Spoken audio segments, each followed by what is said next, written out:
sur les retraites, il se trouve que c'est un sujet où l'action publique a agi.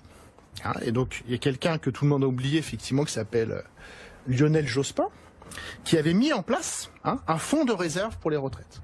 Ce fonds de réserve, il est doté de plus de 30 milliards. 35, je dirais même. Voilà. Ouais. Mais il y a des engagements qui fait que bon. D'autre part, les systèmes de retraite complémentaires ont eux aussi des fonds de réserve. Et le président du Conseil d'orientation des retraites, qui est censé être quand même la personne qui connaît le mieux l'état des retraites en France, nous dit ces fonds de réserve, leur total c'est 116 milliards d'euros. Donc au bas mot, on a, j'avais en tête aussi. Voilà, au bas mot, on a 150 milliards de réserves pour les retraites. Il y a un petit problème, Gilles, dans votre... Non, non, mais... Continuez. Et alors, j'ai pas fini. Qui se souvient de la CADES? Moi. Bah oui. 96, On suit au sujet, création de la Caisse d'amortissement de la dette sociale financée par la CRDS, la contribution au remboursement de la dette sociale dont la durée de vie a été prolongée en théorie et ne peut plus être prolongée au-delà de 2024. 20 sur 20. Hein. Élève dose, vous avez les félicitations du jury. Merci. Donc en 2024, effectivement, la CADES... Mais attendez, j'ai pas présenté les autres en fait. Non, mais attendez, je finis, parce que c'est quand même On incroyable. sait même pas qui est Gilles Ravaud là pour l'instant. Oui, mais c'est pas grave. Ça n'a aucune espèce d'importance. Parce que ça, c'est une chose, information chacun peut vérifier sur Internet facilement. Donc la CADES, effectivement, aura fini de rembourser la dette de la Sécu en 2024 et dégagera au minimum encore 24 milliards d'euros. Le président de la CADES... dégagera 24 milliards. Mais oui, Jean-Louis Ray déclare: aucun gouvernement n'a eu à arbitrer une telle manne.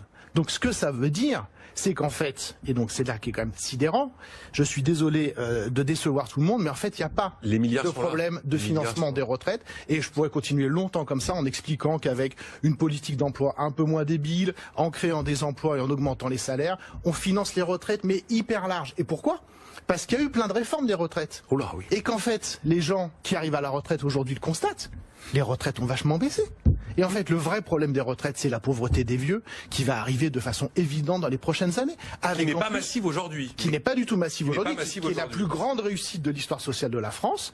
Parce qu'avant, quand on était vieux, soit on avait du patrimoine, soit on était pauvre, et la grande majorité des gens étaient pauvres. Et la première réussite de notre système social, c'est qu'on a un taux de pauvreté parmi les vieux, qui est effectivement un des plus bas du monde et un des plus bas de l'histoire, évidemment.